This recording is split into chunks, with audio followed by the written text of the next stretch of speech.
Hi everyone, I am CA Ronak Jain from TechSen.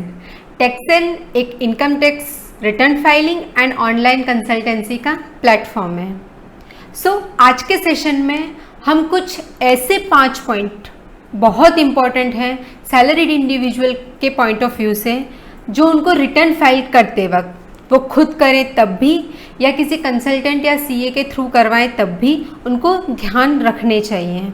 चालू करने से पहले अगर आपने हमारा चैनल सब्सक्राइब नहीं किया है तो प्लीज़ सब्सक्राइब अवर चैनल। तो चालू करते हैं, वो कौन सी ऐसी 5 इंपॉर्टेंट चीज़ें हैं जो आपको ध्यान रखनी है। सबसे पहला पॉइंट आपको ध्यान रखना है कि आपके सारे डॉक्यूमेंट्स रेडी होने चाहिए।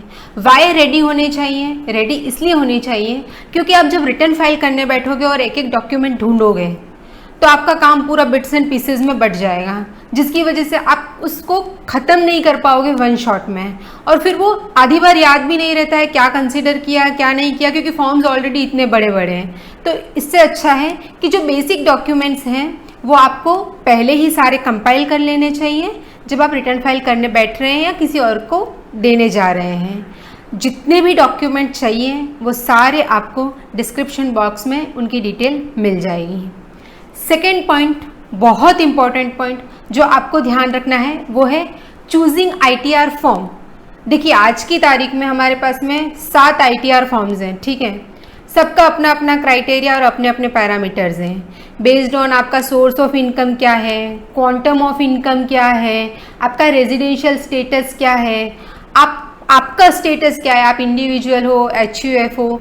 तो हमको सबसे ज़्यादा ध्यान रखना है यहाँ पर जब हम रिटर्न फाइल करने बैठते हैं तब कि हमको कौन सा ITR फॉर्म एप्लीकेबल है, क्योंकि अगर आपने गलत ITR फॉर्म चूज़ किया और फाइल किया आपको नोटिस आएगा अंडर सेक्शन 139(9), जिसकी वजह से आपको रीवर्क करना पड़ेगा।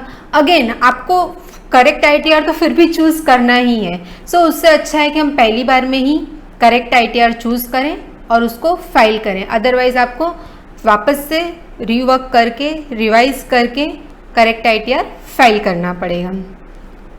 ये हो गया हमारा कौन सा ITR चूज़ करना है। अब थर्ड चीज़ है आपको जो ध्यान रखनी है वो है आपका फॉर्म 26A। फॉर्म 26A क्या है वो थोड़ा सा एक बार समझते हैं। फॉर्म 26A आपकी इनकम की और आपकी ट्रांजैक्शन की पूरे साल की एक समरी है। लाइक आपने इनकम अर्न की फ्रॉम सैलरी, आपको बैंक से या पोस्ट ऑफिस से FD पर इंटरेस्ट आया, कमीशन इनकम आई, वो सारी डिटेल्स आपको फॉर्म 26A में मिलेगी। आपने कोई प्रॉपर्टी बाय या सेल की है जिसकी वैल्यू 50 लाख से ऊपर है तो वो डिटेल भी आपको 26A में मिल जाएगी। बहुत सी बार क्या होता है कि हम भूल जाते हैं कि हमको बैंक से इंटरेस्ट आया था और हम उसको रिटर्न्स में कंसिडर ही नहीं करते, और बहुत से लोग ये बहुत बड़ी मिस्टेक करते हैं कि वो 26A को चेक ही नहीं करते जब वो रिटर्न फाइल करते हैं। उसकी वजह से क्या होता है, आपका जो फाइल्ड रिटर्न है वो प्लस आपका 26A दोनों में मिसमैच होगा, जिसकी वजह से again you will get notice, again आपको रिवाइज करना है एंड अगेन रिटर्न फाइल करना है, which will lead to rework. So it is better कि आप जब भी रिटर्न फाइल करने बैठें पहले 26A को चेक करें।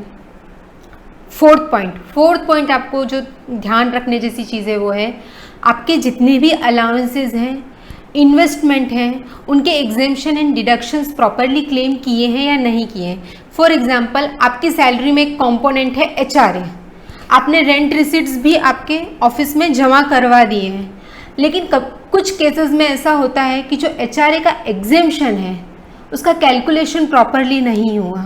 अगर वो कैलकुलेशन गलत है और कम एग्जेम्पशन क्लेम किया गया जिसकी वजह से आपका TDS ज़्यादा डिडक्ट हो सकता है, तो आपको एक डबल श्योर होने के लिए जितने भी आपके अलाउंसेस हैं उनकी एग्जेम्पशन की कैलकुलेशन चेक करनी चाहिए, सो दैट अगर कुछ भी एडिशनल डिडक्शन हुआ है तो यू कैन टेक बैक। और एक चीज़, जो इन्वेस्टमेंट है अंडर सेक्शन 80C 80D, किन्हीं कारणों की वजह से आप आपके इन्वेस्टमेंट प्रूफ्स ऑफिस में जमा नहीं करा पाए ड्यू डेट्स तक, लाइक आप ऑन साइट थे, बीमार थे, कोई भी रीज़न हो सकता है, तो वो सारे नहीं जमा करवाने की वजह से आपका TDS ज़्यादा डिडक्ट हुआ होगा।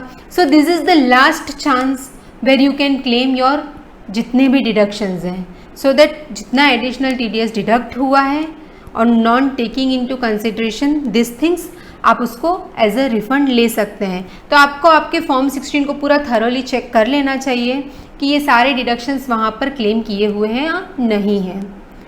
5th पॉइंट है, डेडलाइंस को कभी भी मिस नहीं करना है। एक इंसान लास्ट मोमेंट तक वेट करता है कि डेडलाइंस एक्सटेंड होंगी, बट ऐसा हो सकता है कि डेडलाइंस एक्सटेंड नहीं हुई या लास्ट दिन साइट क्रैश हो गई, तो आप लास्ट मिनट का इंतज़ार मत कीजिए। उस दिन कोई कंपटीशन समझ में नहीं आई तो आपका काम अटक जाएगा, और एक दिन का भी extension can lead to up to 10,000 rupees का पेनल्टी। लास्ट सालों में तो ऐसा कुछ था ही नहीं, पर लास्ट 2 सालों से अगर आप देखेंगे तो वहाँ पर पेनल्टी का प्रोविज़न है अगर ड्यू डेट के अंदर अंदर रिटर्न्स फाइल नहीं किए। एक और नुकसान भी है कि हमको किसी और सोर्स ऑफ इनकम में लॉसेज हुए हैं, बिजनेस भी कर रहे हैं हम साथ में छोटा मोटा, या हाउस प्रॉपर्टी है, तो अगर वहाँ पर अगर लॉसेज होते हैं और अगर आपका रिटर्न लेट हो गया है तो आप वो लॉसेस को कैरी फॉरवर्ड नहीं कर पाएंगे। हाँ, एक हाउस प्रॉपर्टी का लॉस है, वो उसका एक एक्सेप्शन है, तो वो आप लेट रिटर्न में भी क्लेम कर सकते हैं। सो आई होप कि आपको ये 5 पॉइंट क्लियर हुए होंगे। मैं एक बार फिर रिपीट कर देती हूँ ये 5 पॉइंट जो आपको ध्यान रखने हैं। एक तो आपको आपके डॉक्यूमेंट्स रेडी रखने हैं। पॉइंट नंबर 2 में करेक्ट ITR आपको फॉर्म चूज़ करना है। 3rd नंबर आपको आपका 26A पूरा अच्छे से स्क्रूटनी कर लेना है कि वहाँ से कोई इन्फॉर्मेशन यहाँ डिस्क्लोज करनी नहीं रह जाए।